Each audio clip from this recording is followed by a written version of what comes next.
કેમ છો મિત્રો? જય યોગેશ્વર, જય સ્વામિનારાયણ, જય શ્રી કૃષ્ણ. હું છું શિલ્પા. શિલ્પાસ કિચન રેસિપીસમાં તમારું સ્વાગત કરું છું. મિત્રો, આપણે અવારનવાર ઉપવાસ તો કરતા જ હોઈએ છીએ, અને એમાં પણ અત્યારે પરસોત્તમ મહિનો અને એના પછી શ્રાવણ મહિનો, ત્યારે એકને એક વસ્તુ ખાઈને કે ફરાળી ખાઈને કંટાળી જઈએ છીએ. અને ક્યારેક તો એવું થાય છે કે મારે ફરાળમાં શું જમવું કે ફરાળમાં શું બનાવીશું. તો એના માટે હું એક મસ્ત મજાની વાનગી લઈને આવી છું, જે માત્ર 15થી 20 મિનિટમાં બની જાય અને સાથે ખૂબ જ સ્વાદિષ્ટ પણ લાગે. તો મિત્રો, બનાવવાનું શરૂ કરીએ એ પહેલાં તમને એક રિક્વેસ્ટ છે.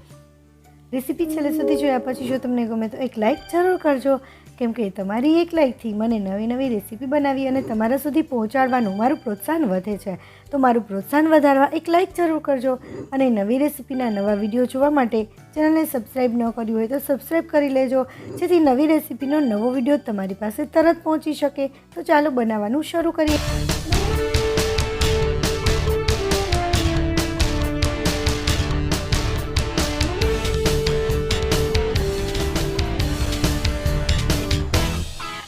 એના માટે સૌથી પહેલાં અહીંયા મેં બાફેલા બટેટા લીધા છે. એને મેં બાફી અને છાલ કાઢી લીધી છે. ત્યાર પછી એને આપણે એક બાઉલમાં લઈ લઈશું અને એને આપણે મેશ કરી લઈશું. અહીંયા મેં 500 ગ્રામ બટેટા લીધા છે. તમે કેટલા પ્રમાણમાં બનાવવું છે એ રીતે તમે વધારે ઓછું કરી શકો છો.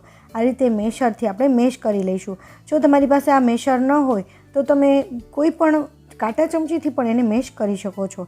ત્યાર પછી એની અંદર 5 મોટી ચમચી જેટલું આપણે ફરાળી લોટ નાખીશું. મિત્રો, આ લોટની રેસીપી મેં અહીંયા આગળ જ આપેલી છે, અહીંયાથી તમે જોઈ શકો છો, અથવા તો હું છેલ્લે રેસીપી પૂરી થાય ત્યાં જે રેસીપીની બતાવે છે ત્યાં હું તમને એની લિંક આપી દઈશ, ત્યાંથી ક્લિક કરીને તમે જોઈ શકશો. ત્યાર પછી અહીંયા મેં મગફળીના દાણા લીધા છે. એ મગફળીના દાણા 5 ચમચી લઈશું. અને આ મગફળીના દાણાને ભૂકો કરતાં પહેલાં મેં શેકી લીધા છે. શેકી લેશો તો એનો ટેસ્ટ વધારે સરસ આવે છે. ત્યાર પછી થોડા તલ અને થોડી કોથમરી નાખી દઈશું. 50 ગ્રામ જેટલી કોથમરી નાખી દઈશું. ત્યાર પછી એની અંદર આપણે સ્વાદ પ્રમાણે મીઠું એડ કરીશું.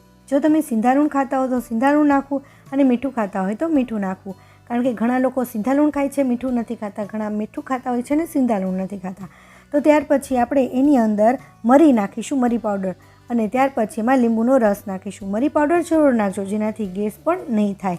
અને ત્યાર પછી એની અંદર 2 થી 3 લીલા મરચાંની આ રીતે મેં કટકી કરી લીધી છે, એ તમે નાખી શકો છો. જો તમે વધારે સ્પાઇસી કરવા માગતા હોય તો તમે વધુ પણ નાખી શકો છો. તમે કેટલું સ્પાઇસી ખાઓ છો એના ઉપર ડિપેન્ડ છે કે મરચું કેટલું નાખવું. ત્યાર પછી અડધી ચમચી જેટલું આદું નાખીશું. ત્યાર પછી એમાં 2 ચમચી ધાણા જીરું પાવડર નાખીશું. જો તમારી પાસે ધાણા જીરું પાવડર ન હોય તો જીરુંનો પાવડર પણ ચાલે. જીરુંને શેકી લેવાનું અને એની અંદર પાવડર નાખી દેવાનું. બધું આપણે સરસ રીતે મિક્સ કરી લઈશું. એકદમ સરસ રીતે મિક્સ કરી લેવાનું છે. જરૂર પડે તો થોડો ફરાળી લોટ આમાં આપણે એડ કરીશું, પણ એકદમ સરસ લોટ બંધાઈ જાય એવો આપણે ડો તૈયાર કરીશું. ત્યાર પછી એની આપણે ટિક્કી બનાવીશું. પહેલાં તો આપણે એની હાથમાં ઘી થોડુંક લગાવી લેવાનું, જેથી બટેટું હોય એ હાથમાં ચોંટી ન જાય. ત્યાર પછી આપણે એની ટિક્કી બનાવી લઈશું. તમે તમારા મનપસંદ આકાર પ્રમાણે એને શેપ આપી શકો છો. અત્યારે હું રાઉન્ડ શેપ બનાવું છું. જો બાળકોને ખાવું હોય અને હાર્ટ શેપ જોતો હોય તો એવો પણ બનાવી શકો છો, લંબગોળ શેપ પણ બનાવી શકો છો. આ રીતે થઈ જાય ત્યાર પછી આપણે એક ડીશમાં ફરાળી લોટ લઈશું. ફરીથી જે ફરાળી લોટ મેં કીધું કે મેં બનાવીને તમને કઈ રીતે બનાવવો એ મેં બતાવેલું છે. તો એની અંદર આપણે ડીપ કરીશું. આ જે ટિક્કી છે એને ફરીથી ડીપ કરીશું. હવે આ ટિક્કી ડીપ થઈ ગઈ છે અને ગેસ તરફ જઈએ. એમાં 4 ચમચી આપણે પહેલાં તો ઘી લઈશું અને ત્યાર પછી એમાં આપણે તેલ પણ ઉમેરીશું. 4 ચમચી જેટલું આપણે તેલ નાખીશું. જો તમે ખાલી તેલ અથવા ખાલી ઘીમાં કરવા માગતા હોય તો તમે એમ પણ કરી શકો છો. હવે એની અંદર આપણે ટિક્કી એડ કરી દઈશું અને ફ્રાય કરી લઈશું. બહુ વધારે આપણે તળવાની નથી, આપણે એને ફ્રાય જ કરીશું. કારણ કે આપણે અત્યારે ઓછા તેલમાં બનાવીએ છીએ. ઘણા લોકો ઓછું તેલ ખાવાનું પ્રિફર કરતા હોય છે, એટલે આપણે ઓછા તેલમાં બનાવીએ છીએ. હવે એને સતત થોડું વારે હલાવતું રહેવાનું છે, તે નીચે ચીપકી ન જાય. અને એક બાજુ પાકી જાય ત્યાર પછી એને આ રીતે પલટાવી લઈશું. સરસ રીતે આપણી પાકી ગઈ છે અને બીજી વખત પલટાવી અને એ બાજુ પણ આપણે પકવી લઈશું. બંને બાજુ લાઇટ ગોલ્ડન થાય ત્યાં સુધી આપણે એને પકવીશું. આ અંદર સુધી સરસ રીતે પાકી જવું જોઈએ. એકદમ મીડિયમ ફ્લેમ ઉપર જ પકાવવાનું છે. જો ફૂલ ફ્લેમ ઉપર પકાવશો તો એ અંદરથી કાચી રહેશે, એટલે આપણે એને મીડિયમ ફ્લેમ ઉપર જ પકાવવાની છે.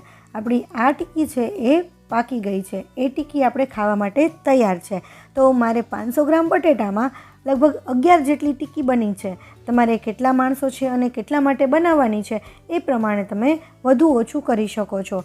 આ ટિક્કી આપણે ખાવા માટે તૈયાર છે. મિત્રો, તમને મારી આ રેસીપી કેવી લાગીને એ મને કમેન્ટમાં જરૂર કહેજો, અને સાથે સાથે એક લાઇક પણ કરતા જજો.